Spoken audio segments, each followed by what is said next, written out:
క్రీస్తు సంఘము నిజమైన సంఘము పరలోకానికి ఇది ఏ మార్గము. చిన్న ప్రార్థన మనం చేసుకొని పాత్రమండి. మమ్మల్ని మిక్కిలిగా ప్రేమించిన మా పరలోక తండ్రి, మీ ఘనమైన ఉన్నతమైన నామం బట్టి నీ ప్రియ కుమారుడైన యేసు క్రీస్తు వారి ప్రశస్తమైన నామంలో చేరుకొచ్చినటువంటి మీ ప్రియ బిడ్డలందరినీ బట్టి నీకే కృతజ్ఞతాస్తుతులు తెలియజేస్తున్నాం. ప్రభువా, ఈ సమయంలో ఈ వాక్య భావంలోకి మమ్మల్ని చూడగా మీ యొక్క ఆత్మ నడిపింపుల్లో మమ్మల్ని నడిపించండి.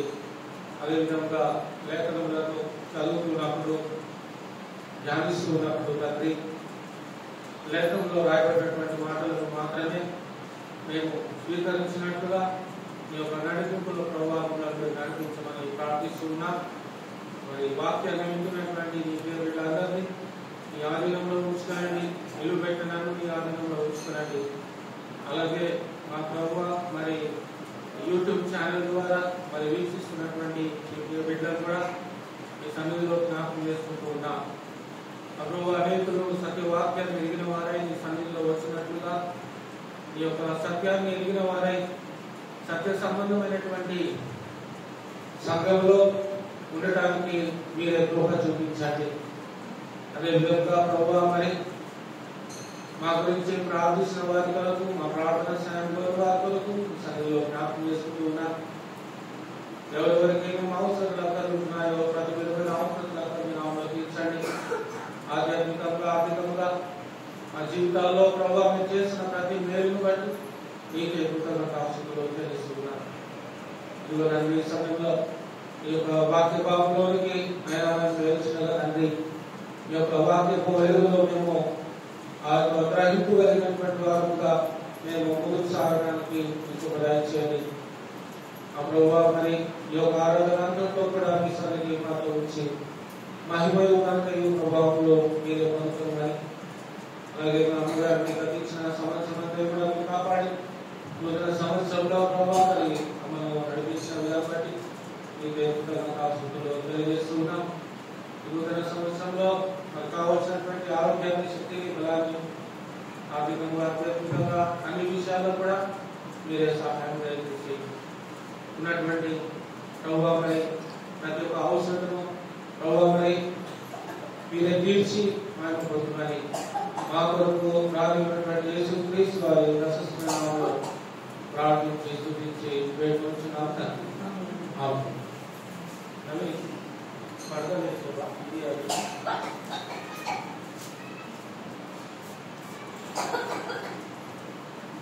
లైట్ రావట్లేదు, గట్టిగా ప్రెస్ చేయండి.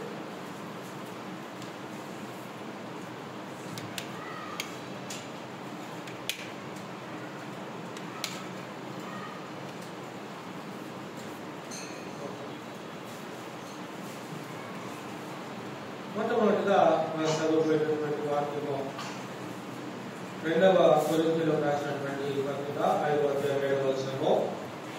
దేవుడు మనల్ని కలిగించిన కాలం దేవుడు కాపాడి నూతన కాలంలో ప్రతి దినమందు నడిపించిన దాన్ని బట్టి మరి దేవుడికి కృతజ్ఞతలు తెలియజేస్తూ చేయవలసిన మీ అందరికీ కూడా ప్రభువైనటువంటి యేసుక్రీస్తు నామములో వందనాలు తెలియజేస్తున్నాను. కొరింథీయులకు రాసినటువంటి 2వ పత్రిక 5వ అధ్యాయము 7వ వచనము. కొంచెం తొందరగానే మనం ముగించబోతున్నాం. ఈరోజు సాయంకాలం కూడా ఆరాధన ఉంటుంది, సాయంకాలం కూడా రావాల్సి వస్తుంది. ఓకేనా?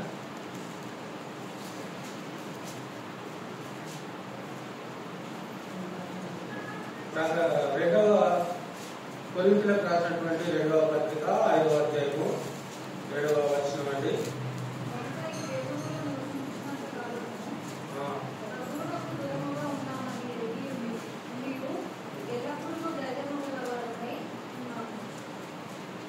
ఇక్కడ అపోజినటువంటి పౌలు గారు కొరింథీలో ఉన్నటువంటి సంఘానికి వెలువరిస్తున్నటువంటి మాట ఏంటి? ఈ మాట అని మనం ఆలోచన చేస్తే గనుక ఈ దేశంలో నివసించుతున్నంత కాలము అన్నాడు. ఈ దేహములో నివసించుతున్నంత కాలము ప్రభువునకు దూరంగా ఉన్నామని ఎరిగి ఉండియు ఎల్లప్పుడూ ధైర్యం గలవారమై ఉన్నాం. దేహంలో నివసించినంత కాలము ప్రభువునకు దూరముగా ఉన్నామని ఎరిగి అన్నాడు. అంటే దేహముతో ఉన్నప్పుడు, దేహంలో మనం ఈ లోకంలో జీవిస్తున్నప్పుడు మనకి ప్రభు ఎలా ఉంటాడట?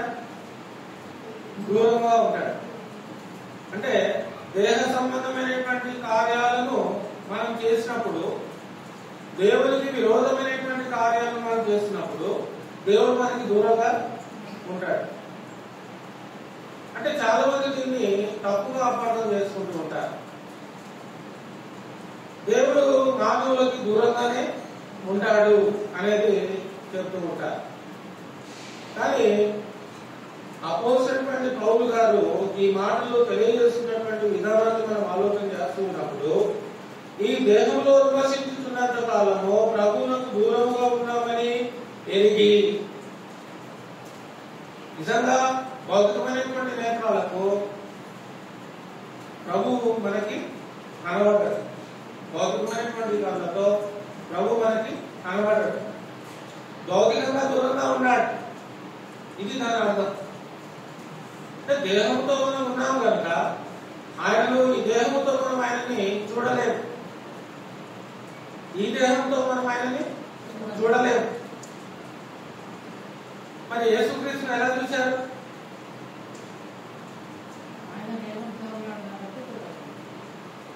యేసుక్రీస్తుని ఎలా చూశారు? బైబిల్ యేసుక్రీస్తుని ఏమని వర్ణిస్తుంది? బైబిల్ యేసుక్రీస్తుని ఏమని చెప్తుంది? దేవుడు అని చెప్తుంది. కాబట్టి ఈ దేహమందు నివసించినంత కాలము ఎవరు? ప్రభువునకు దూరముగా ఉన్నామని ఎరిగి అంటూ ఉన్నాడు.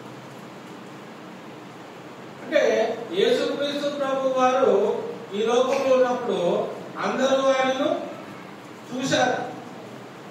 శరీరధారిగా ఆయన లోకంలో జీవించినప్పుడు అందరూ ఆయనను చూశారు.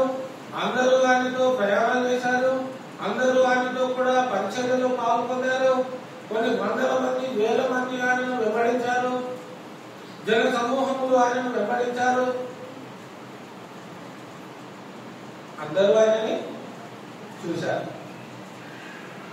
ఎలా చూడగలిగారు అన్నప్పుడు, ఆయన తను తాను రిక్తులుగా చేసుకొని వచ్చాడు కాబట్టి చూడగలిగాడు. అంటే తన యొక్క మహిమను, తన యొక్క వెలుగును, తన యొక్క ప్రత్యక్షతను, ఆ దేవుడి స్వరూపాన్ని అన్నిటినీ కూడా వదులుకొని ఒక సామాన్యమైనటువంటి మనుషులుగా ఆయన వచ్చాడు కాబట్టి ఈ భౌతికమైనటువంటి నేత్రాలతో అందరూ ఆయనని చూడగలిగారు.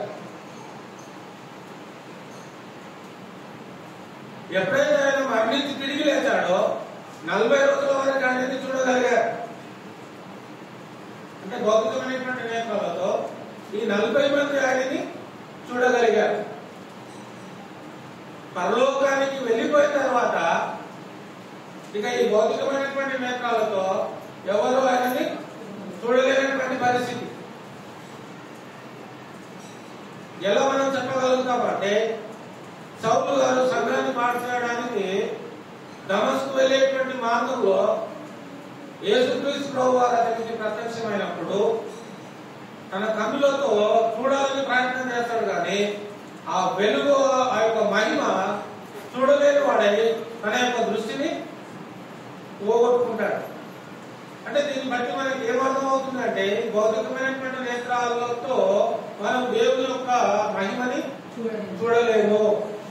ఎందుకంటే ఆ మహిమ ఈ కన్నులకు మించినదై ఉంది.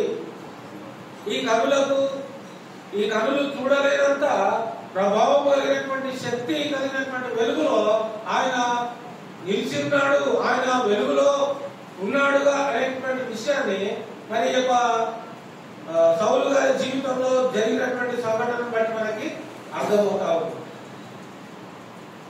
దాని తర్వాత చాలా సందర్భాల్లో దూతలు ప్రత్యక్షమైనప్పుడు కూడా మరి గొర్రెలు కావచ్చు, మరియమ్మ కావచ్చు, తర్వాత యేసుక్రీస్తు వారు సమాధిలో లేపబడిన తర్వాత ఆ రాయి పొరలింపబడినటువంటి ఆ విధానంలో దేవదూత మాత మరియలతో మాట్లాడడం ఇదంతా కూడా చూస్తున్నప్పుడు చాలా మంది భయపడినట్టుగా మనకి అక్కడ కనబడతా ఉంటారు.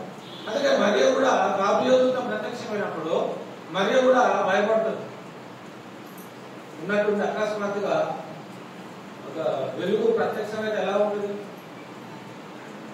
అన్నట్టు. ఎవరికైనా సహజంగా మనకి మామూలుగా మనం పనులు చేసుకుంటున్నప్పుడు ఒక వెలుగు ఒక రూపం ధరించి ఒక స్వరం మాట్లాడుతుంటే అంటే మొదట మనకి భయం వేస్తుంది. ఏంటి కొత్తగా కనబడుతుంది, ఎన్నో ఇంతకాలం ఎప్పుడు కూడా నేను ఇలాంటి సందర్భాన్ని నేను చూడలేదు, కొత్తగా ఉంది అనేటువంటి ఇంతగా ఉంది అనేటువంటిది ఆ భయాందోళనకి గురి చేస్తా ఉంది. అప్పుడు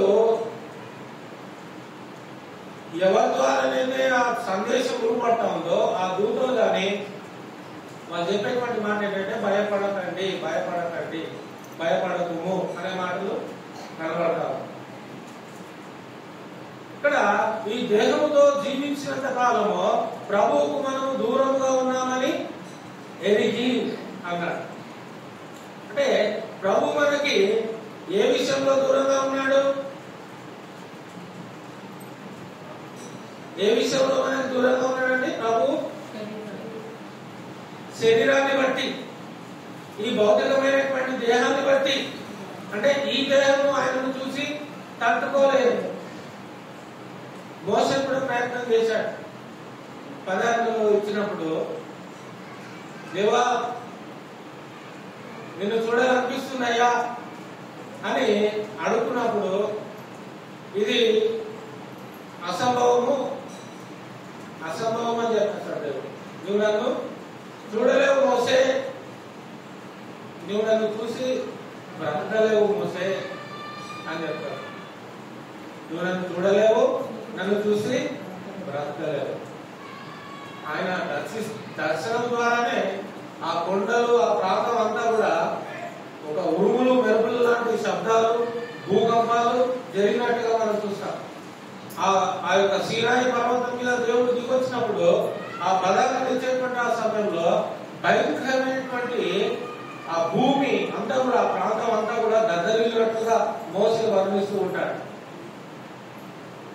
నిజంగా మనం ఆలోచన చేస్తే దేవుడి యొక్క వెలుగు ఆయన ప్రత్యక్షతలో నిజంగా ఈ మన భౌతికమైనటువంటి దేహంతో ఆయన మనము చూడలేమో, చూసి బ్రతకలేమో అని చెప్తూ ఉంటారు. కాబట్టి దేహంతో ఉన్నంత కాలంలో ప్రభువు మనం ఎలా ఉన్నాము? దూరంగా ఉన్నాం.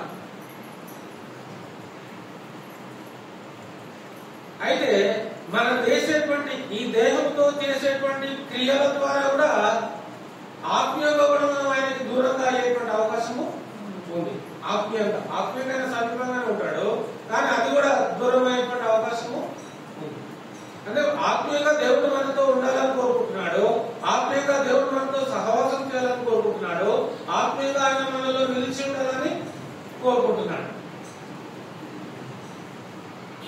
ఎందుకంటే ఈ దేహంతో ఉన్నంత కాలము భౌతికంగా మనం ఆయనని చూడలేదు, చూసి దేహము తట్టుకోలేదు. ఎందుకంటే ఈ దేహాన్ని సృష్టించిన వాడు ఆయన. మెగా పవర్ మెగా పవర్ తేడా ఉంటుందా ఉండదా?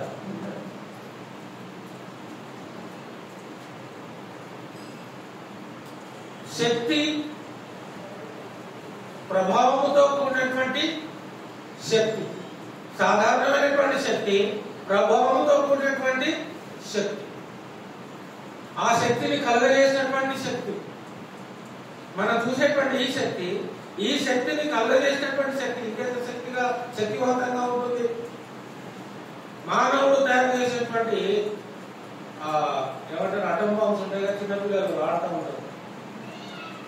మానవుడు తయారు చేసినటువంటి అటమ్ బాంబులో విభత్సమైనటువంటి శబ్దాలు వస్తూ ఉంటాయి, అందులో ఎన్నో రకాలు ఉంటాయి. అలాగే అనుభవములు ఉంటాయి, ఇంకా భయంకరంగా మరి దేశాలను బూడిదేసేటువంటి బాంబులు కూడా ఉంటాయి. ప్రపంచం మొత్తాన్ని బూడిదేసేటువంటి బాంబులు కూడా ఉంటాయి. మానవుడు దేవుని యొక్క శక్తిని బట్టి మానవుడు చేయబడితే ఆ మానవుడు తయారు చేసినటువంటి బాంబుకే ఇంత శక్తి ఉంటే, మానవుడు దేవుని చేత తయారు చేయబడ్డాడు, దేవుని చేత తయారు చేయబడినటువంటి మానవుడు భూమి మొత్తాన్ని బూడిద చేయగలిగే తెలివి మనిషికి దేవుడు ఇచ్చాడు. మరి మనిషిని చేసినటువంటి దేవునికి ఇంకెంత శక్తి ఉండాలి? అర్థమవుతుందండి. కాబట్టి అంత శక్తి కలిగినటువంటి దేవుణ్ణి ఈ దేహంతో మనము చూడలేదు, అంత పవర్ లేదు ఈ దేహం. అందుకే సౌలు గుడ్డివాడు అయిపోయాడు. కానీ ఈ దేహాన్ని నడిపించేవాడు ఆయనే, ఈ దేహానికి ప్రాణం ఇచ్చేవాడు ఆయనే, ఈ దేహానికి జీవం ఇచ్చేవాడు ఆయనే, ఈ దేహానికి సమస్తమును ఇచ్చేవాడు ఆయనే. కానీ ఆయన ఈ దేహంతో మనం చూడలేదు. అదే చెప్తున్నాడు పౌలు గారు. ఈ దేహంతో ఉన్నంత కాలము ఏమన్నాడండి 7వ వచనంలో, కనుక ఈ దేహంలో నివసించినంత కాలము ప్రభువునకు దూరంగా ఉన్నామని ఎరిగి నీవు అంటే తెలుసుకోండి, ఇది మనకు తెలిసి ఉండాలి అని చెప్తున్నారు. ఇది ఎప్పుడు కూడా మనం మర్చిపోవద్దు. ఈ దేహంతో ఉన్నంత కాలము మనం ప్రభువుకి ఎలా ఉంటామో దూరంగానే ఉంటాం. ఇంకా దేవుడికి విరోధమైనటువంటి కార్యాలు చేస్తున్నప్పుడు ఆత్మీయంగా కూడా దేవుడికి మనం దూరంగానే ఉంటాం. భౌతికంగా ఆయన మనకి దూరంగా ఉంటాడు, కానీ ఆత్మీయంగా ఆయన మనకి దగ్గరగా ఉంటాడు. మన లోపల ఆయన నివసిస్తాడు ఆత్మీయంగా. ఒకవేళ మనం ఆత్మీయంగా జీవించలేని వారంగా ఉన్నట్లయితే ఆయన ఈ దేహంలో ఆయన వెళ్ళి ఆత్మీయంగా దూరం అవుతాం. అప్పుడు దైవికమైనటువంటి జీవితంలో నుండి మనము దూరం అయిపోయేటువంటి పరిస్థితి ఉంటుంది. దైవికమైనటువంటి జీవితంలో నుండి ఎప్పుడు కూడా మనం దూరంగా ఉండదు అనేది తెలియజేస్తూ ఉన్నారు. ఎల్లప్పుడూ ధైర్యము గలవారమై ఉన్నాము. అంటే భౌతికంగా దేవుడు మనకి దూరంగా ఉన్నా కూడా ఆత్మీయంగా మనతో ఆయన ఉన్నాడు అనేటువంటి ఆ ధైర్యంలో మనం కలిగినటువంటి వారంగా జీవించాలి. దేవుడు దూరంగా ఉంటాడా అని చాలా మంది అనుమానిస్తూ ఉంటారు, సందేహపడుతూ ఉంటారు. అంటే నేను దేవుడిని స్వీకరించాను కదా, నేను ఆయనకు సొంత రక్షకుడిగా అంగీకరించాను కదా, ఆయనను దేవుడు నాకు ఎందుకు దూరంగా ఉంటాడు అనేటువంటి అనుమానాలు, సందేహాలు చాలా మందికి ఉంటాయి. కానీ అలా సందేహపడద్దు, అలా అధైర్యపడద్దు, అలా భయపడద్దు అనేది పౌలు గారు పరిశుద్ధాత్మ ద్వారా తెలియజేస్తున్నాడు. మీరు అధైర్యపడద్దు, అధైర్యపడకుండా ఎలా ఉండాలి? ధైర్యముగా ఉండాలి, ధైర్యముగా ఉండాలి, భయపడద్దు అనేటువంటి విషయాన్ని తెలియజేస్తూ ఉన్నాడు. అంటే దేహంతో ఉన్నంత కాలము భయము అనేది మనకి ఖచ్చితంగా ఉంటుంది. దేహంతో ఉన్నప్పుడు భయం అనేది ఉంటుంది. ఈ దేహాన్ని ఎప్పుడైతే మనము విడిచిపెడతామో అప్పుడు భయము ఉండదు. అప్పుడు ఉన్న ప్రయోజనము లేదు. ఇప్పుడు భయం ఉంటే ప్రయోజనం ఉంది, దేహంతో ఉన్నప్పుడు భయం ఉంటే ప్రయోజనం ఉంది. దేహం విడిచిపెట్టిన తర్వాత భయం ఉంటే ప్రయోజనము లేదు. అంటే భయపడినా కూడా వేస్తే. అందుకే దేహంతో ఉన్నంత కాలము భౌతికంగా దేవుడు మనకు దూరంగా ఉంటాడేమో కానీ దేవుడు మనకు దూరంగా ఉన్నాడు అనేటువంటి ఆ విషయంలో మనం అధైర్యపడకుండా ధైర్యం కలిగిన వారంగా ఉండాలి. అంటే దేవుడు మనకు ఆత్మీయంగా దగ్గరగా ఉన్నాడు కానీ భౌతికంగా కనబడనంత దూరంగా ఉన్నాడు. కంటికి అర్థమవుతుందా? కానీ మనోనేత్రాలతో చూస్తే, అంతరంగంలో నుండి మన మనోనేత్రాలతో చూస్తే ఆయన మనకి స్పష్టంగా కనబడతాడు. భౌతికంగా దూరంగా ఉన్నాడు, మనోనేత్రాలతో చూస్తే అర్థమవుతుందా? మన కన్ఫ్యూజ్ అవుతున్నారా? నిజమవుతుందా? ఇప్పుడు స్టెఫెన్ను రాళ్ళతో కొట్టేటప్పుడు స్టెఫెను రాళ్ళతో కొట్టినప్పుడు ఒక సంఘటన జరిగింది. అపోస్తల కార్యము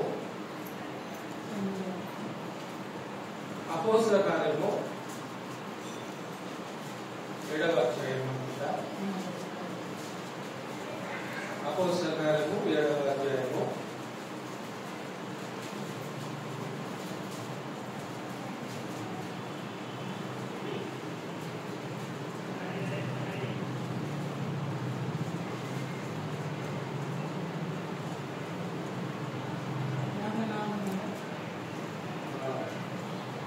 54, 55, 56, 3 వర్షాలు. వారి మాటలు విని కోపంతో మండిపడి అతన్ని చూసి కన్ను కొరికిరి. అయితే అతడు పరిశుద్ధాత్మతో నిండిన వాడై, ఇక్కడ చూడండి వర్ణన ఎలా వర్ణిస్తున్నాడో చూడండి. ఇక్కడ రాసినటువంటి వాడు లూకా గారు రాశారని, అపోస్తల లూకా గారు రాశారని అందరూ అభిప్రాయపడుతూ ఉంటారు. అయితే ఈ లూకా గారు రాస్తున్నటువంటి యొక్క పదజాలాన్ని మనం ఆలోచన చేస్తున్నప్పుడు స్టెఫెను పరిశుద్ధాత్మతో నిండిన వాడై ఆకాశం వైపు తేరి చూచి, పరిశుద్ధాత్మతో నింపబడిన వాడై ఆకాశం వైపు తేరి చూశాడు. తేరి చూసినప్పుడు ఏమైంది? దేవుని మహిమను, యేసు దేవుని కుడి పార్శ్వమందు నిలిచి ఉండుట చూచి చూచి ఎలా చూస్తున్నాడు? భౌతికమైన నేత్రాలతో చూస్తున్నాడా స్టెఫెను దేవుని? పరలోకంలో భౌతికమైనటువంటి నేత్రాలు కళ్ళతో చూస్తున్నాడా దేవుని? మరి స్టెఫెను కనబడిన దేవుడు ఆ రాళ్లతో కొట్టేటువంటి వారందరికి ఎందుకు కనబడట్లేదు? అంతేనా? స్టెఫెను ఒక్కరికి ఎందుకు కనబడుతున్నాడు దేవుడు? కుడివైపున నిలిచి ఉండుట చూడటం, యేసుక్రీస్తు వారు తండ్రి అయినటువంటి దేవుడి కుడిపార్శ్వమందు నిలిచి ఉండుట, ఆకాశం తెరవబడింది, పరలోకం ఓపెన్ అయింది, సింహాసనం మీద తండ్రి అయిన దేవుడు ఉన్నాడు, కుడివైపున యేసుక్రీస్తు వారు లేచి నిలువబడి ఉన్నట్టుగా చూస్తున్నాడు స్టెఫెను. స్టెఫెను ఒక్కడికే కనబడుతుంది కానీ అక్కడ ఉన్నటువంటి వాళ్ళందరికీ ఎవరికి కూడా ఒకవేళ కనిపిస్తే రాలేదు, కనిపిస్తే రాలేదు. అక్కడ ఉన్నటువంటి వాళ్ళందరికీ ఎవరికి కనబడతలేడు కానీ దేవుడు ఎవరు కనపడుతున్నాడండి?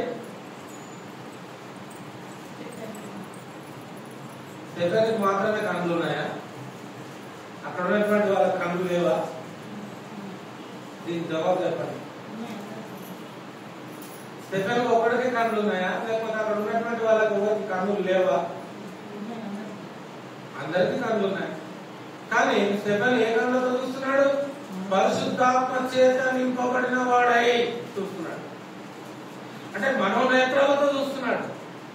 తన అంతరంగంలో ఉన్నటువంటి ఆ దృష్టితో చూస్తా ఉన్నాడు. ఏ దృష్టితో అతడు చూస్తున్నాడో ఆ దృష్టిలోనే దేవుని ఆయన చూస్తున్నాడు. అర్థమవుతుందా? స్టెఫెను ఎలా చూశాడు? స్టెఫెను చూశాడు కదా దేవుణ్ణి. ఈ రోజు నేను కూడా దేవుణ్ణి చూస్తున్నాను. దేవుడిని నేను కూడా ఈ కళ్ళతో చూస్తున్నాను. దేవుడిని నేను చూశాను. దేవుడు నాతో నేను మాట్లాడాడు, నేను దేవుడితో మాట్లాడాను అని చెప్పుకుంటూ ఉంటారు.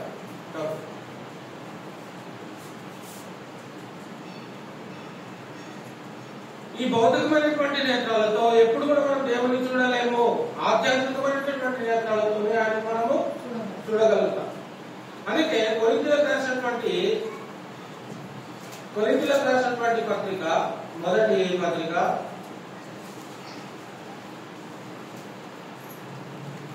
గమనించినట్లయితే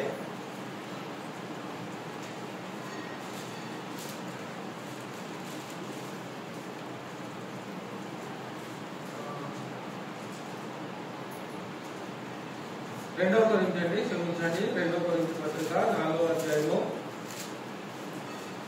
4వ వచనం అండి. 2వ కొరింథీ పత్రిక 4వ అధ్యాయము 4వ వచనం ఏం తెలియజేస్తున్నది? దేవుని స్వరూపి అయి ఉన్న క్రీస్తు మహిమను కనుపరచు సువార్త ప్రకాశము వారిని ప్రకాశింపకుండు నిమిత్తము ఈ యుగ సంబంధమైన దేవత అవిశ్వాసులైన వారి మనోనేత్రములకు గుడ్డితనము కలుగజేసెను. అంటే మనోనేత్రాలకి గుడ్డితనం వచ్చేటువంటి అవకాశం కూడా ఉంది. అంటే మన ఆధ్యాత్మికమైనటువంటి నేత్రాలకు దేవుడు కనబడకుండా చేయగలిగేటువంటి శక్తి ఉంది. ఈ ఆధ్యాత్మికమైనటువంటి నేత్రాలతో మనం దేవుడిని చూడొచ్చు అని అనుకున్నాం కదా. ఈ ఆధ్యాత్మికమైనటువంటి నేత్రాలతో కూడా మనం దేవుడిని చూడలేనటువంటి పరిస్థితి కూడా అవకాశం కూడా ఉంది. ఎందుకంటే అపవాది మన యొక్క మనోనేత్రాలకి గుడ్డితనం కలుగజేసేటువంటి అవకాశము ఉంది. అంటే క్రీస్తు యొక్క సువార్తని క్రీస్తు ఏ ఉద్దేశంతో అయితే సువార్త చెప్తున్నాడో, ఏ భావంతో అయితే క్రీస్తు సువార్తను చెప్తున్నాడో ఆ భావాన్ని తీసుకురాకుండా వేరే భావాన్ని కనుక తీసుకొస్తే అప్పుడు ఏమవుతుందంటే మనోనేత్రాలు గుడ్డైపోతాయి. మనోనేత్రాలు ఏమవుతాయి? గుడ్డైపోతాయి. ఇప్పుడు వాక్యంలో ఒకటి ఉంటుంది, చెప్పేవాడు ఇంకొక రకంగా చెప్పాడు అనుకోండి, అప్పుడు ఈ మనోనేత్రాలు మూలపడతాయి. ప్రభు యొక్క ప్రత్యక్షతను ఎరగనటువంటి వారుగానే ఈ మనోనేత్రాలు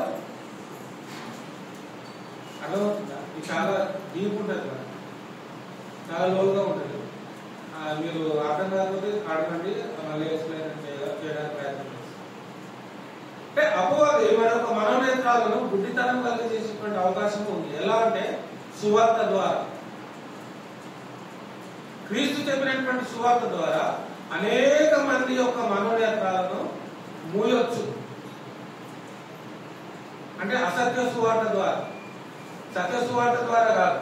సత్య సువార్త ద్వారా ఆ మనోనేత్రాలు వెలిగింపబడతాయి, కానీ అసత్య సువార్త ద్వారా ఆ మనోనేత్రాలు మూయబడతాయి. ఎందుకు మూయబడతాయి అంటే దేవుడి యొక్క ప్రత్యక్షతను చూడగలిగేంత కెపాసిటీ ఈ మనోనేత్రాలకి లేదు. అంటే భౌతికమైనటువంటి నేత్రాలకు దేవుడిని చూడగలిగే శక్తి ఎలా లేదో, ఈ భౌతికమైనటువంటి దేహానికి దేవుడి యొక్క ప్రత్యక్షతలో నిలవలేనంత శక్తి ఎలాగైతే ఉన్నదో, అలాగే ఆత్మ సంబంధమైనటువంటి నేత్రాలకి దేవుడి సువార్తని భిన్నంగా మనం అర్థం చేసుకుంటే, వ్యతిరేకంగా మనం అర్థం చేసుకుంటే ఇక దేవుడు మనం ఎప్పటికీ చూడలేము. అర్థమవుతుందా? అంటే దేహంతో ఉన్నంత కాలము ప్రభు మనం దూరంగా ఉంటాం, కానీ ఆధ్యాత్మికంగా ప్రభు మనకి సమీపంగా ఉంటాడు. మన మన మన యొక్క హృదయంలో ఆయన ఉంటాడు. ఎప్పటి వరకు ఉంటాడు? ఆయన చిత్త ప్రకారంగా మనం ఎప్పటి వరకు అయితే ఈ లోకంలో జీవిస్తామో అప్పటి వరకు ఆయన మన హృదయంలోనే ఉంటాడు. తన యొక్క చిత్తాన్ని మన జీవితం ద్వారా ఆయన నెరవేర్చుకుంటూ ఉంటాడు. కానీ తప్పుజారి సువార్తకి భిన్నంగా మనం అర్థం చేసుకున్నా, దేవుడికి భిన్నంగా మనం అర్థం చేసుకున్నా, దేవుడి యొక్క వాక్యానికి మనము లోబడకపోయినా, విధేయత చూపెట్టకపోయినా, మన ఇష్టాన్ని నెరవేర్చేటువంటి విషయంలో దేవుని ఇష్టాన్ని సమాధి చేయాలనుకున్నా మన మనోనేత్రాలు మూయబడినట్టుగానే ఉంటాయి. అంటే మన భౌతికమైనటువంటి నేత్రాలు ఎలాగో దేవుడిని చూసే కెపాసిటీ భౌతికమైన నేత్రాలకి లేదు, కానీ దేవుడిని చూసేటువంటి అవకాశం దేవుడు మనకి ఇచ్చాడు. దేవుడితో సదాకాలం ఉండేటువంటి అవకాశాన్ని దేవుడు మనకి ఇచ్చాడు. ఎలా ఇచ్చాడు అంటే క్రీస్తు యొక్క సత్య సువార్త ద్వారా ఆ అవకాశాన్ని దేవుడు మానవులందరికీ ఇచ్చాడు. అంటే ఆయన సువార్త అనేటువంటి ఆ వెలుగులో మనము నిలిచిన వారంగా ఉంటే, ఆ సత్య సువార్తలో మనము జీవిస్తున్నటువంటి వారంగా ఉంటే ఖచ్చితంగా మన మనోనేత్రాల్లో వెలిగింపబడినటువంటి నేత్రాలుగా ఉంటాయి. ఆయనను చూస్తున్నటువంటి నేత్రాలుగానే ఉంటాయి. స్టెఫెన్కి ఎలాగైతే దేవుడు కనబడుతున్నాడో, దేవుడి కుమారుడు ఎలాగైతే స్టెఫెన్ కనబడతా ఉన్నాడో, ఈ రోజు రక్షించబడినటువంటి మనకి కూడా ఆధ్యాత్మికంగా వాక్యానుసారంగా భౌతికంగా ఆయన మనకి దూరంగా ఉన్నా ఆధ్యాత్మికంగా మాత్రం ఆయనకు మనతో ఆయన చాలా సమీపంగా ఉన్నాడు. అందుకు బట్టి మనం ధైర్యం కలిగి ఉండగలుగుతాం. అర్థమైందండి? దాని తర్వాత 2 కొరింథీ పత్రిక 5వ అధ్యాయము 9వ వచనం కూడా చూద్దాం. ఇంతకుముందు 8వ వచనం చూసాము, ఇప్పుడు 9వ వచనం చూద్దాం.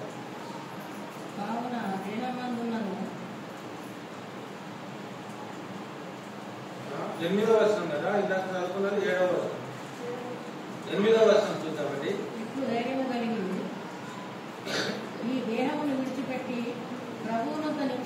ఇట్లు ధైర్యము కలిగి ఈ దేహమును విడిచిపెట్టి ప్రభువునొద్ద నివసించుటకు ఇష్టపడుచున్నాము. మనము ప్రభువునొద్ద నివసించడానికి ఏ గుణం మనం కలిగి ఉండాలి అంటే ఇష్టపడేటువంటి గుణాన్ని మనము కలిగి ఉండాలి. అంటే ప్రభు అంటే మనకి ఇష్టమై ఉండాలి. ప్రభువును మనం చూడాలి అంటే ముందు మనకి ఆయన అంటే ఇష్టము ఉండాలి. ఇష్టం ఉండాలి, ప్రేమ ఉండాలి. ప్రేమ లేదు, ఇష్టం లేదు, ఆసక్తి లేదు, ఆయన పేరంటేనే నచ్చదు, ఆయన వాక్యం అంటేనే నచ్చదు, ఆ సత్య సువార్త అంటేనే నచ్చదు, ఇష్టం ఉండదు. సత్యం చెప్తే ఎవరికి ఇష్టం ఉంటుంది? సత్యం చెప్తే ఎవరికైనా నచ్చుతుందా?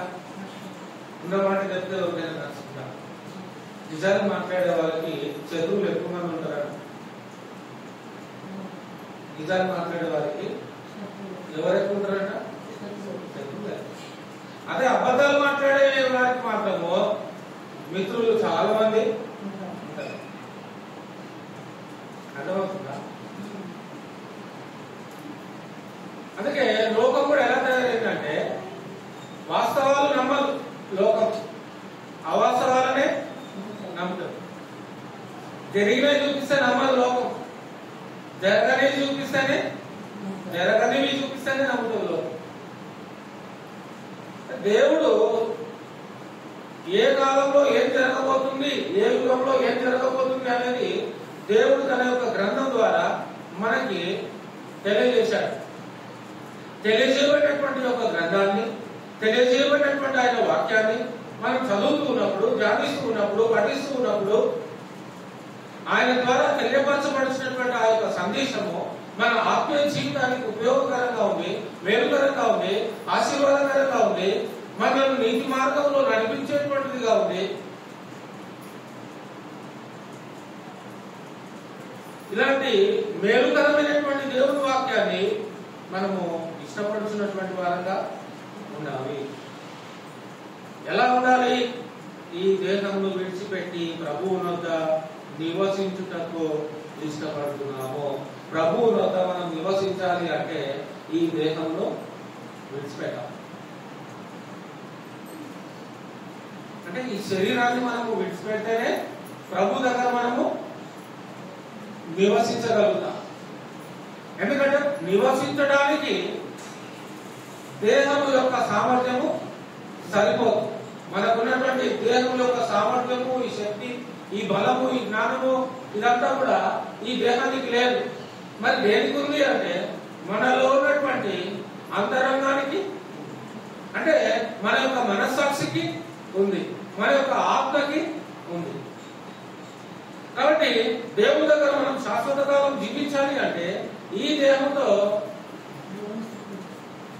వీళ్ళు కూడా అసాధ్యం. అంటే అవి అసాధ్యం అన్నట్టు. ఈ దేహంతో మనం ప్రభు దగ్గర ఎప్పటికీ ఉండలేదు. ఎప్పటికీ ఉండాలి అంటే ఈ దేహాన్ని వద్దనుకుంటేనే, ఈ దేహాన్ని వదులుకుంటేనే ఆయనతో మనము ఉండగలం. అందుకే పౌలు గారు తెలియజేసేటువంటి మాటలు మనం ఆలోచన చేస్తూ ఉన్నప్పుడు ఇట్లు ధైర్యము కలిగి ఈ దేహమును విడిచిపెట్టి ప్రభువునొద్ద నివసించుటకు ఇష్టపడుచున్నాము. ఇక్కడ మనమందరం ఉన్నాం కదా, ఇప్పుడు మనందరికీ కూడా ప్రభువుతో మనం ఉండబోతున్నాము అనేటువంటి ఆ నిరీక్షణ మనకు ఉంది కదా. ప్రభువుతో మనం ఉండబోతున్నాము. ఈ లోకం అయిపోయిన తర్వాత, ఈ లోకాన్ని విడిచిపెట్టిన తర్వాత నేను ప్రభుతో ఉండబోతూ ఉన్నాను అనేటువంటి నిరీక్షణ ప్రతి విశ్వాసకి ఈ రోజుల్లో ప్రతి విశ్వాసకి ఉంటుంది. ప్రభుతో ఉండాలి అనేటువంటి ఆశ, ఎల్లకాలం ఆయనతో కూడా ఉండాలి అనేటువంటి ఆశ ఉంటుంది. ఆశ ఉంటే సరిపోదు, ఆశ ఉంటే సరిపోదు, ఇష్టం ఉంటే సరిపోదు. ఆయన ఏమై ఉన్నాడు, ఆయన ఎలాంటి వాడై ఉన్నాడు, ఆయన ఎటువంటి సామర్థ్యం కలిగినటువంటి వాడుగా ఉన్నాడు అనేది తెలుసుకోవాలి. ఈ దేహంతో ఉన్నప్పుడు, ఈ దేహంతో ఉన్నప్పుడు ఆయన కెపాసిటీ ఏంటి తెలుసుకోవాలి, ఆయన గుణలక్షణాలు ఏంటి తెలుసుకోవాలి, ఆయన దేవత్వం ఏంటి తెలుసుకోవాలి, ఆయన ఏమై ఉన్నాడో తెలుసుకోవాలి, ఆయన ఎటువంటి ప్రభావం కలిగిన వాడో తెలుసుకోవాలి, ఆయన ఏమేమి సృజించాడో తెలుసుకోవాలి, ఆయన ఎవరికి ఎంత ఆవిష్కరిస్తున్నాడో తెలుసుకోవాలి, ఆయనకు దేని మీద అంటే సృష్టి అంతటి మీద ఆయనకి అధికారము ఉంది అని తెలుసుకోవాలి. ఆయనే మన పాపములకు ప్రాయశ్చిత్తమయ్యాడని తెలుసుకోవాలి. ఆయన మనకు రక్షణ ఇచ్చేవాడని తెలుసుకోవాలి. ఆయన మనకు నిత్యజీవం ఇచ్చేవాడని తెలుసుకోవాలి. ఎప్పుడు చనిపోయిన తర్వాత కాదు, ఈ దేహంతో ఈ దేహంతో ఉన్నప్పుడే మనం ఆయనను అంగీకరిస్తే అప్పుడు ఆయన మనం చేయాల్సింది చేస్తాడు. నువ్వు ఈ దేహంతో ఉన్నప్పుడు ఆయన ఎప్పుడు అంగీకరించలేదు, ఆయనను సొంత రక్షకుడుగా అంగీకరించలేదు, ఆయన వాక్యానికి నువ్వు ప్రాధాన్యత ఇవ్వలేదు, ఆయన సువార్తకి నువ్వు లోపడలేదు, ఆయన సహవాసంలో నువ్వు రాలేదు, ఆయన సంఘంలో నువ్వు రాలేదు. నేను ఆయనతో ఉంటా అంటే ఎలా సాధ్యమవుతుంది? అది కాదు, ఇల్లీగల్ అయిపోతుంది, అన్యాయం అయిపోతుంది. కాబట్టి దేవుని దగ్గర మనం వచ్చేటప్పుడు న్యాయబద్ధంగానే మనం దేవుని దగ్గరికి చేరేవారుగా అంటే దేవుని యొక్క వాక్యాన్ని బట్టి ఆయన మన ముందు పెట్టినటువంటి ఆ వాక్యాన్ని అనుసరించుతున్నటువంటి వారంగానే మనం ఆయన దగ్గరికి చేరుకోవాలి. ఆయన ఇష్టం చొప్పున మనము బ్రతుకుచూ ఆయన దగ్గరికి మనము చేరుకోవాలి. సింహము ఎటువంటి జంతువు అంటే సింహం క్రూరమైన జంతువు. పెద్ద పులి, చిత్త పులి, తోడేలు క్రూరమైన ఇవన్నీ ఈ కేటగిరీ చేస్తారు క్రూరమైన మృగాలు. ఈ క్రూరమైనటువంటి మృగాలు ఎంత క్రూరమైనా కూడా అవి సాధ్యమైనంత వరకు వేరే జంతువులను చంపుకొని తినాలనేటువంటి ఆలోచన వాటికి ఉంటుంది. కానీ తమకు పుట్టినటువంటి పిల్లలు మాత్రము ఎలా చూసుకుంటాయి? ఎలా చూసుకుంటాయి? ఏ జంతువుని రానియదు దగ్గర, అంతే కదా? ఏ జంతువుని రానివ్వదు. ఇదేమో అన్ని జంతువులను తినేస్తుంది, కానీ దీని దగ్గరకు మాత్రం ఎవరిది రానియదు. ఇది క్రూరమైందే, కానీ అది ఏమనుకుంటుంది? నా పిల్లలు ఏ జంతువుకి ఆహారము అవ్వద్దు అని ఆలోచిస్తుందా లేదా? అలా ఆలోచించినందుకే సృష్టింపబడిన ఆ మొదటి ఆది కాండంలో సృష్టి, అప్పుడు సృష్టింపబడినటువంటి సృష్టి ఇప్పటి వరకు భూమి మీద నిలువబడి ఉంది. అప్పుడే నోవాహు జలప్రలయం అప్పుడే ఈ జంతువులన్నీ పోయి ఉంటే ఇప్పుడు ఈ జంతువులన్నీ మనకు కనబడేటివి కాదు. దేవుడు చూడండి, ఏ జంతువు ఏం చేస్తుంది అనేది దేవుడు మనకి గ్రంథంలో చాలా స్పష్టంగా చెప్పాడు. సింహం ఏం చేస్తుంది, పులి ఏం చేస్తుంది, నక్క ఏం చేస్తుంది, కోడి ఏం చేస్తుంది, నెమలి ఏం చేస్తుంది, ఈగ ఏం చేస్తుంది, చీమ ఏం చేస్తుంది, ప్రతి దాని నుండి మనకి పాఠము ఆయన నేర్పిస్తున్నాడు. ప్రతి జీవి నుండి, ఈవెన్ గాడిద నుంచి కూడా మనకి పాఠం నేర్పిస్తున్నాడు. ఏమండి? చీమతో నేర్పిస్తున్నాడు, గుర్రంతో నేర్పిస్తున్నాడు, గుర్రాన్ని చూపించి నేర్పిస్తున్నాడు, సింహాన్ని చూపించి నేర్పిస్తున్నాడు, నక్కలు చూపించి నేర్పిస్తున్నాడు పాఠం. ఈ దేహంతో ఉన్నంత కాలము మనము ప్రభువుకు దూరంగా ఉన్నామని ఎరిగి అధైర్యపడకుండా ధైర్యం కలిగిన వారంగా ఉండాలి, జీవించాలి. ఈ భౌతికమైనటువంటి నేత్రాలతో మనం ఆయనను చూడలేము, కానీ ఆధ్యాత్మికమైనటువంటి నేత్రాలతో మనము దేవుని యొక్క వాక్యం చేత వెలిగింపబడినప్పుడు అంటే రక్షించబడినప్పుడు, మన పాపాలు క్రీస్తు రక్తంలో కడుక్కుంటున్నప్పుడు, అప్పుడు మనం దేవుని యొక్క తేజస్సును, ఆయన మహిమను, ఆయన ప్రత్యక్షతను మనం ఆత్మీయంగా అనుభవించడానికి అవకాశం అనేది ఏర్పడుతుంది. అంటే పాపములో ఉన్నంత వరకు మనకు దేవుడు మన మనోనేత్రాలకి కనబడడు. పాపమును విడిచిపెడితే, పాపమును కడుక్కుంటే క్రీస్తు రక్తం ద్వారా, అప్పుడు మన మనోనేత్రాలు వెలిగింపబడతాయి. వెలిగింపబడినటువంటి మనోనేత్రాలకే ఆయన ప్రత్యక్షత కనబడుతుంది. వెలిగింపబడని మనోనేత్రాలకి ఆయనను చూడగలిగేంత సామర్థ్యము ఉండదు. సౌలు యేసుక్రీస్తుని చూడలేకపోయాడు, కానీ రక్షించబడిన తర్వాత యేసుక్రీస్తుని చూడగలిగాడు. యేసుక్రీస్తుని భౌతికంగా ఉన్నప్పుడు చూడలేకపోయాడు. ఆయన వెంబడించేటువంటి వారిని అందరినీ హింసించాడు, చంపేశాడు, ఊచకొత్త చేయించాడు, రంపాలతో పోయించాడు. సంఘంలో ఉన్నటువంటి వారిని, విశ్వాసులని ఈడ్చుకెళ్లి ఊరవతలు పడేసి తగలబెట్టించాడు. ఎంతో మందిని బ్రతుకుండగానే సమాధి చేశాడు. ఎంతో మందిని సంఘంలో ఉన్నటువంటి సభ్యులని సౌలు గారు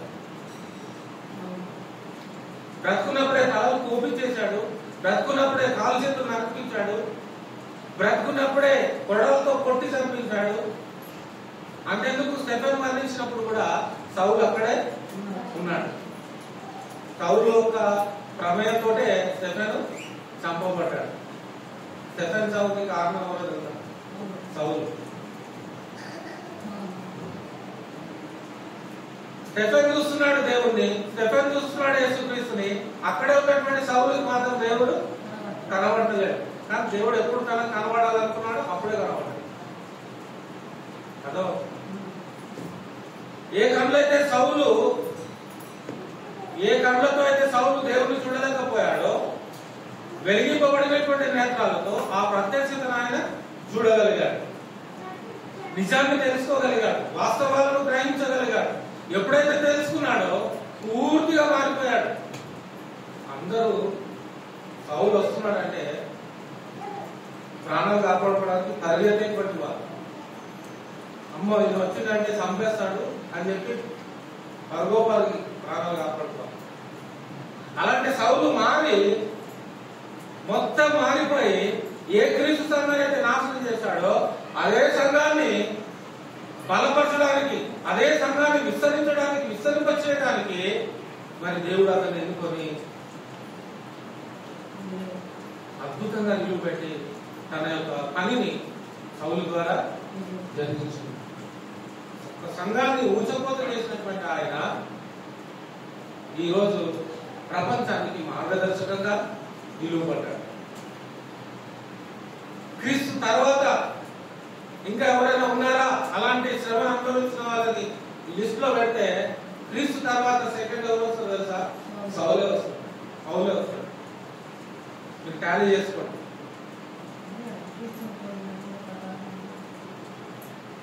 అందుకే ఏమంటాడంటే, నేను క్రీస్తును పోలి నడుచుకున్న ప్రకారము మీరు నన్ను పోలి నడుచుకోండి.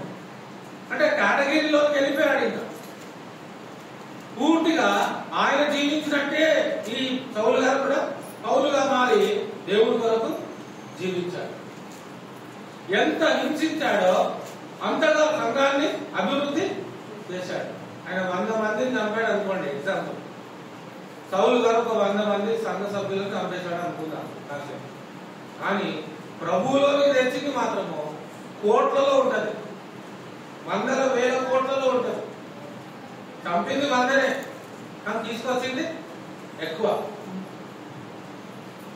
ఇంకా చెప్పాలి అంటే కొత్త నిబంధనలో దాదాపు 14 పుస్తకాలు రాయడానికి కూడా దేవుడు పౌలుకి కృపని చూపించాడు. 14 పుస్తకాలు అంటే మామూలు మాటలు కాదు. కొత్త నిబంధనలో ఉన్నాయి 26 పుస్తకాలు, అంతేనండి. 27 కొత్త నిబంధనలో ఎన్ని పుస్తకాలమ్మా? 27 పుస్తకాలలో 14 పుస్తకాలు అంటే సగం కంటే ఎక్కువ. ఓకే, ఇక 4 సువార్తలు క్రీస్తు సువార్తలు ఉంటాయి. మత్తయి గారు రాశారు, మార్కు గారు, యోహాను గారు, లూకా గారు, ఇంకా అపోస్తల కార్యం ఒకటి, లూకా గారు. అందరూ ఒక్కొక్కటి 2 పుస్తకాలు రాస్తాయి, 3 పుస్తకాలు రాస్తాయి. అపోస్తలుడైన పౌలు గారు మాత్రము 14 పుస్తకాలు. ఆయన రచించినటువంటి రచనల ద్వారా ఎన్నో లక్షల కోట్ల మంది రచించబడ్డారు.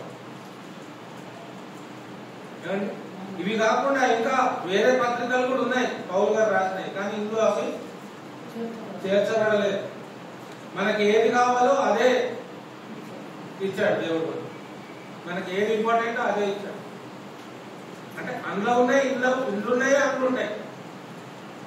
ఇప్పుడు మత్తయి సువార్త నుంచి యూదా పత్రిక వరకు ఉన్నటువంటి విషయాలు ప్రకటన గ్రంథంలో కూడా మనకు కనబడతాయి.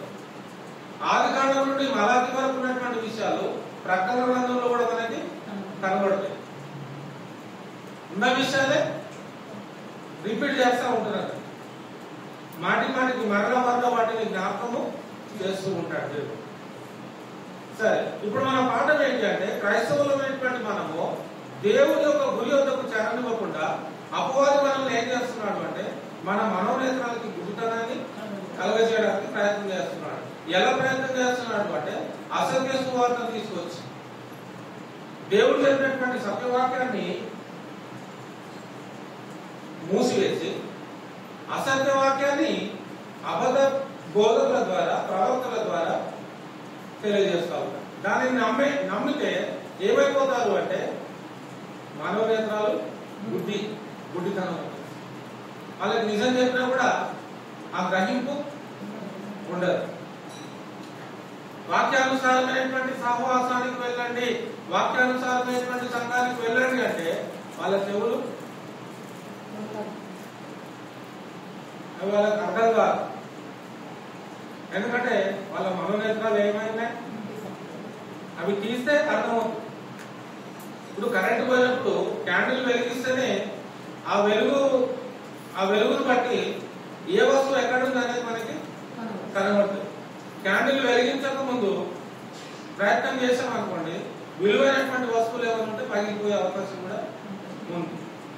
కాబట్టి మీరు ముందే జాగ్రత్తగా ఉంటారు. ఇంట్లో విలువైన వస్తువులు ఉన్నాయి, క్యాండిల్ వెలిగించిన తర్వాతనే ఆ వస్తువులను ముట్టుకోవాలి, అంతేనా?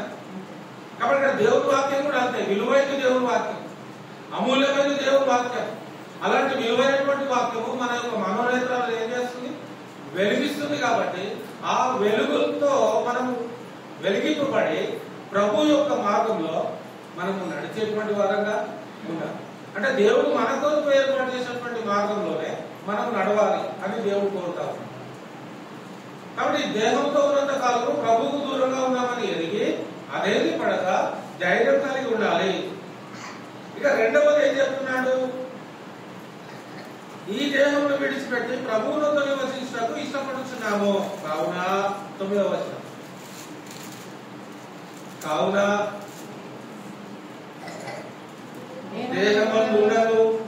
దేహమును విడిచినను ఆయనకి ఇష్టమై ఉండవలనని మిగుల అపేక్షించుచున్నాను.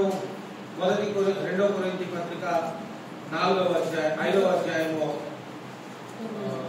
7, 8, 9 వచనాలు మనం చూసుకుంటాము.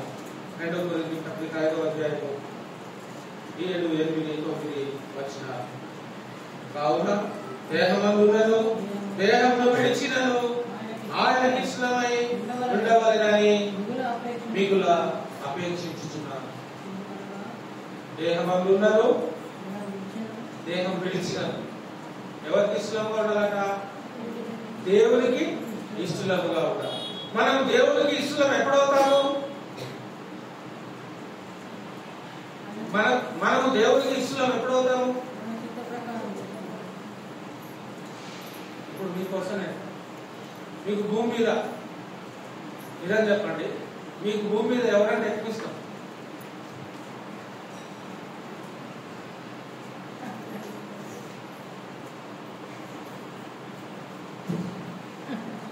ప్రశ్న అర్థం కాలేదా? భూమి మీద మీకు ఎక్కువ ఎవరంటే ఇష్టం? ఒక్కళ్ళే చెప్పండి, ఒక్కళ్ళ పేరే చెప్పాలి. ఇస్తారు మీరు చెప్పండి. భూమి మీద ఎవరంటే ఎక్కువ ఇస్తారు? సార్ ఇంకా ఎవరు చెప్తారా?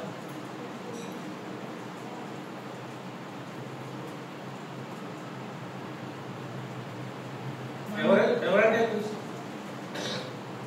చెప్పలేకపోతున్నారా? చాలా టఫ్ క్వశ్చన్. మనముడు అంటే ఇష్టం. మనమోడు అంటే ఇష్టం. ఆన్సర్ అమ్మా మీ ఫ్యామిలీ. మనందరికీ ఏదో ఒక ఇష్టము ఉంటుంది. వ్యక్తిని బట్టో, కుటుంబాన్ని బట్టో, భార్యను బట్టో, భర్తను బట్టో, ఫ్రెండ్ బట్టో ఉంటుంది. అందరికీ ఉంటుంది. సహజంగా ఈ దేహంతో ఉన్నాం కాబట్టి ఈ దేహానికి ఇష్టం కూడా ఉంటుంది, ఈ దేహానికి ప్రేమ కూడా ఉంటుంది, ఈ దేహానికి పౌరుషం కూడా, ఈ దేహానికి గర్వం కూడా ఉంటుంది, ఈ దేహానికి అభిమానించే గుణం కూడా ఉంటుంది.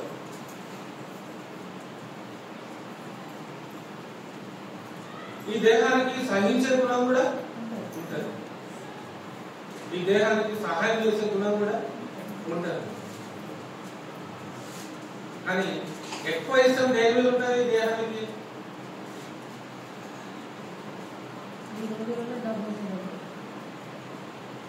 ఎక్కువ ఇష్టం దేని మీద ఉంటుంది? దేహానికి ఏమండి?